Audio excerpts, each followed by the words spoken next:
Welcome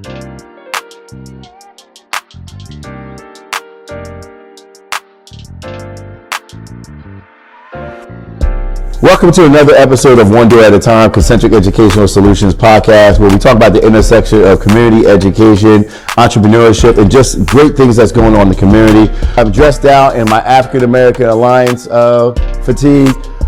I always got to give a shout out to this. I wanted these fits in high school. I just couldn't afford them. So lucky I'm able to get some now. But shout out to them. Shout out to our sponsors as usual, Atlas Restaurant Group.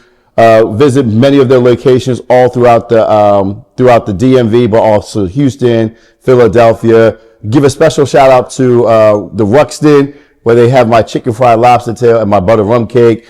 And also Mercedes-Benz of Catonsville. Thank you for fixing that flat that I had when I hit that pothole. Today I have the distinct pleasure of welcoming a friend, known now for 15, almost 20 years, Dr. Jymil Thompson, Superintendent of Dorchester County School District. I just want to thank you for joining the podcast, good brother. Thank you for having me. Yeah, absolutely, man. So let's jump right into it, man. Talk about your journey that started leading you up to being a superintendent. Because when I saw it on social media, your appointment last year, authentically and transparently, I was so happy and surprised because there's not too many more deserving people of getting that opportunity, because I know how much you care about students and about the community. So talk about that early journey and that trajectory that got you into the superintendency. Well, that's funny because I never started out wanting to be actually in the field of education at all, or superintendent. Superintendency came as I got into the field of education, but I started in my actual journey started in North New Jersey as a social worker for DIFAS, family. So I did social work up there for a couple years, and doing the social work up there, I was visiting homes, unfortunately removing kids from homes. Wow. And the students or the kids that I was working with, there was a correlation, and they weren't performing well in school. Mm-hmm. So to me, they seemed like the underdogs, and that kind of mirrors how I came up, how I grew up, single parent household, poverty, a lot of abuse. And I was seeing those same things in the kids that I was dealing with and removing from the house when I worked for DIFAS. Where are you from? I'm from Johnstown, Pennsylvania. Okay. And mirroring that, looking at that as putting myself in that position when I didn't have DIFAS or social workers coming into my home as a kid, but I never had the resources to help me function appropriately in the school setting. So I was seeing similarities when I was going into these settings in the homes in North New Jersey and removing kids and trying to get them better environments. They were suffering academically in school as well. And I was trying to connect them to the resources the best I could from the social work side of things. Gotcha. But I didn't have the power or didn't have the influence of that school setting. Mm-hmm. So this actually wore on me, just continually going into the homes, having a caseload of 100 kids. Oh, wow. That's a heavy caseload. Yeah, it's a heavy caseload, and making sure that you had to see these students once a month. You had to make sure you had to see them once a month in addition to all the other things you had to do, like court reports, going to court, paperwork, connecting families to resources. So you had this monumental task of ensuring that these kids were safe and ensuring that you was giving them the services they needed, but all the other things. So it got taxing to continue doing that. So Newark is a hell of a training ground, man. Yes. Right? Like, so I'm from Delaware, where we say Newark, but then I did work in Newark, right? Like, they'll tell you how to say it. That was, what was that, early 2000s? Yes. That you were doing? Yeah. I mean, that's one of my first contracts and partnerships was in Newark, right? Like, so I had Shabazz, Weekway, Behringer, yeah, right? Like, so, I mean, Newark is different now. If you've been up there, yeah, like vastly. Broad Street, they got Whole Foods on it, the Nike outlet store. Yes, I used to always stay at the Robert Treat Hotel. Okay. Right. But Newark, Brick City. Yes. Yeah, like New Jersey Drive from when we were growing up. They're stealing. Wow. So I can see how that impacted it. Well, go ahead. Yeah. So that set my foundation, because I went into homes in difficult areas and removed kids from homes in difficult areas. So that training, like you said, that training was valuable. Like, it was priceless. Like, it just got me into the mode of wanting to. I already had the experience of coming from poverty and having a bad home environment, to looking at kids that had a bad home environment and not having the resources. So that's my foray into education. So I had some friends in DC that was working in DC at Rock Creek Academy. Oh yeah, on Connecticut Avenue, Uptown. I guess they call it Uptown, right across the street from UDC. And I was just exhausted from doing social work. So they were like, just come down and try education. So I was like, I don't know. I never thought about being in education. But I ended up working for Rock Creek Academy as a special education teacher. Interviewed, got the job down there. And once I got into that, that's when the whole world changed for me as it relates to wanting to be in the field of education. What was it about that experience, particularly as a special education I just felt teacher? like I felt like I had the experience from working in North, but I had now I had the ability to actually do something to be able to help a student to be able to read, write, do mathematics, and having that interaction and being able to build the relationships with the students at that time, so that I had a direct impact on their progress and them being productive citizens in society. So that just opened my eyes up and made me want to really start to do the work of being in education. So I love special education. And that's where I started my career doing special education in Washington, D.C. at Rock Creek Academy. So talk about your, you go from Rock Creek Academy. What's the next stop? The next stop was I got a job as a special education teacher at Imagine Public Schools. Imagine, yep. So they was just opening up a new school. So the new school was up on Massachusetts Avenue in Northwest. Yes, yep. So that's where I got the opportunity to be a special education teacher and grow my skill set in special education with Imagine School. I worked for Imagine Schools for 8 years. Oh, wow, okay. So I had the opportunity to go from a special education teacher to a special education coordinator to director of special education over their 3 campuses in Washington, D.C. Yes. So they had a campus on Lamont campus, yes. Edgewood, and then Southeast. Southeast, I remember that. Yep. Not too far from Ballou High School. Yeah, with the playground right there. Yeah. There was a playground. Yeah. So I had an opportunity. Actually working in Imagine gave me the opportunity to grow my craft in special education and to learn a lot working in a charter school as a special education teacher.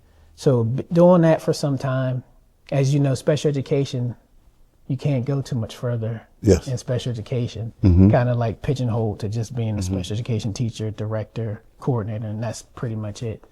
So I had an opportunity I wanted to learn the general education side of education. I know that education has a whole nother side besides special education. So that's when I got a job. I interviewed for a job in Colorado Springs to be the assistant principal of a high school out there. Actually, no,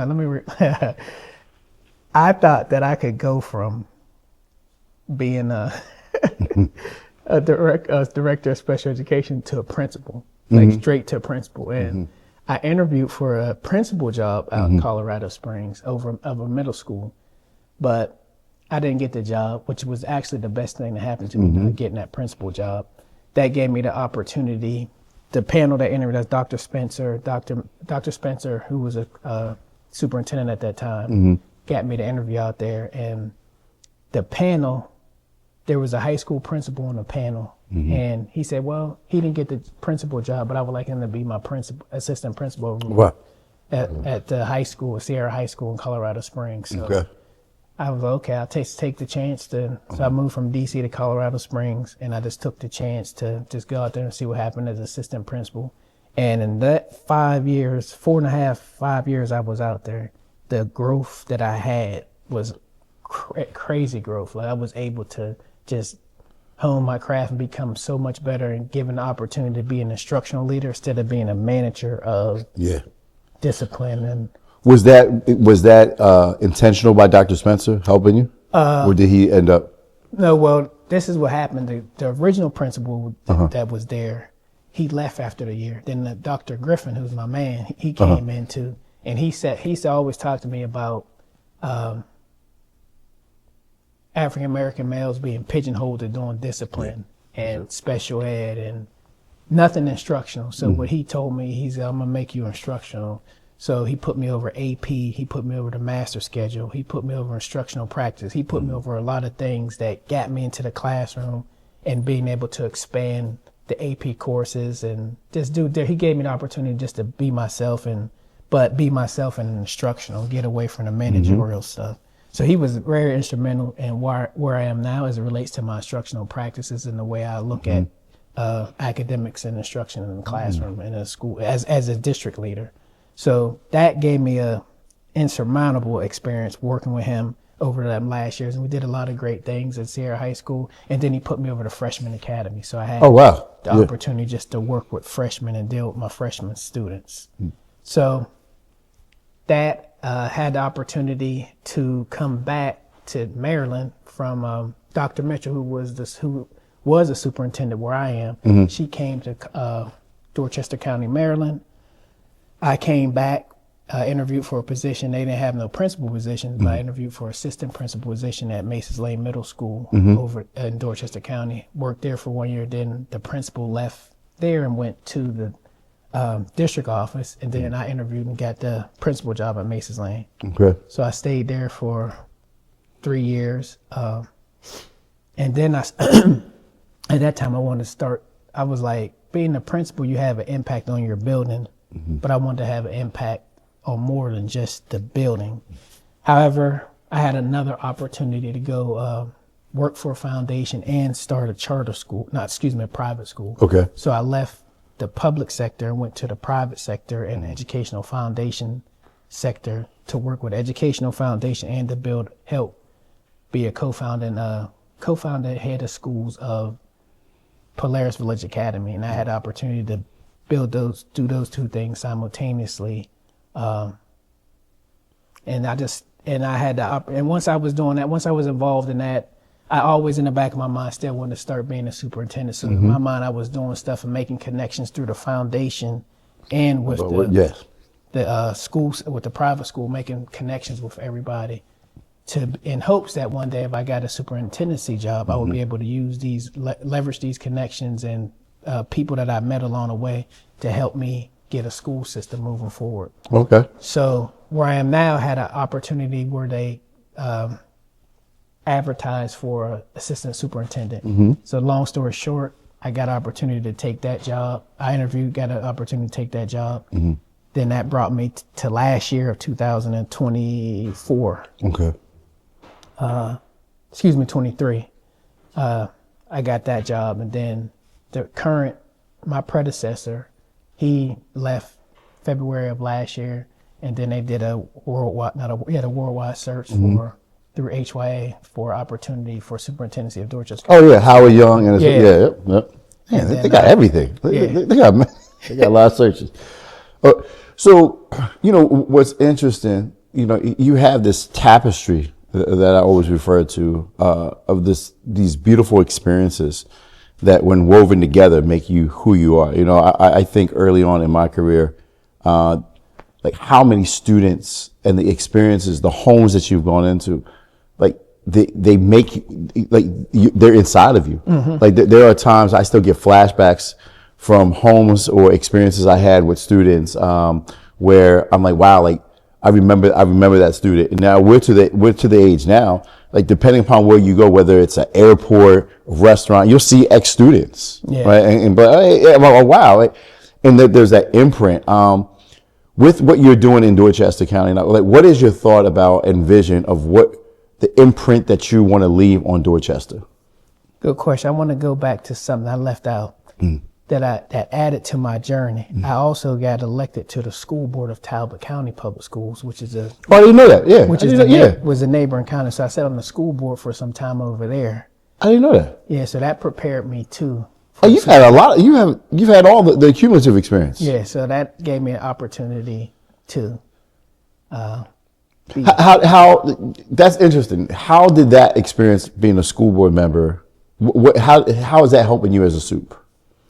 Good question. That helps me as a soup because now I know how board members should behave. I know what their main goal should be, and that should be student outcomes, and not focusing so much on the minutia of the board, because you can get caught up easily being a board member, caught up into the things that really don't matter and that's not going to move the needle. And that's what we tend to do as board members. But that gave me an opportunity to see it from their perspective. Now going into the superintendency, I talked to my board about student outcomes. We're doing training and retreats on student outcomes and making sure that we're all focused on student outcomes. I don't think I would have been able to see it from that viewpoint had I not been a board member first before becoming a superintendent. So we have a friend of the show, former superintendent in Nashville, superintendent in Delaware, Sean Joseph. And he talks about, like, he's left the superintendency and he focuses a lot on board development and how important that is with the relationship with the superintendents. I think we talk about it, but really knowing how important that is. But, you know, as thinking about how that influences you, now the imprint that you want to leave for Dorchester, like what are some of those salient points that you want to leave there? Because your face lights up when you talk about the middle school, man. Yeah, I love the I love the middle school. That's my heart, Mace's Lane, because I started there. We was doing some good work there when I was there as principal. But the main thing that I want to leave is students' outcomes. I want the students to be successful people. And I don't think we're doing a good job of that right now as a school system, and ensuring that the students that are leaving us are good students, because we're focused on, like, graduation rates. Okay, it's good. Like, if you got a 90-something% graduation rate, but if you really look at that graduation rate, how many of them kids are really prepared to go out here and be good students and be good people in society? That's what you have to look at, because you can still graduate students, but that doesn't mean they know how to comprehend well. That don't mean they know how to read fluently. That it should, but we know that graduation rates is more of an adult outcome as opposed to a student outcome. So I want our students to be successful people. That's the only thing that matters. And I just said this in a room full of people maybe a couple of weeks ago. Like, me as a superintendent at Dorchester County Public School, if I'm not, we have roughly almost like 4,700 students. If we're not making them successful, then I'm not successful. I'm not sitting in a chair to say, oh, I'm the superintendent of Dorchester County Public Schools, and that's it. We need to make sure our students are growing academically and being good people, and also trying to find ways to help their home environment, because I know what that feels like when your home environment is constantly in chaos and you're coming to school trying to be a good student when you got so much chaos going in your home. So the only thing that matters is making sure that these students are successful. To me, that's it. And success means being able to read, being able to write, being good students, being good people, being good citizens, and have a mental health that is not impeding you from being able to do any of the three things I just outlined.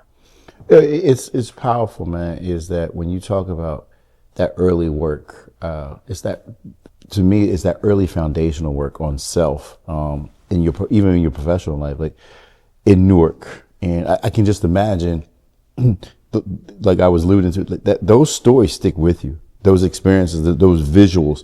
I can't imagine, like, the things that you saw, the things that you had to experience. And like, you can't shut that off. Like, that's really, like, you take all that in, all those students. And from the special education background, that, you know, it's such a summary, special education in a school, if a school is getting that right, if they can even get general education right. And then just like each step of the way, I think a lot of people, I've had the privilege of having 30, maybe 35 superintendents on here. And they, you know, there's some of them have just wanted the title, right? That kind of comes through in the conversation. What would be one of the things that you've experienced that you didn't expect as superintendent, that you couldn't have planned for? That's a good question.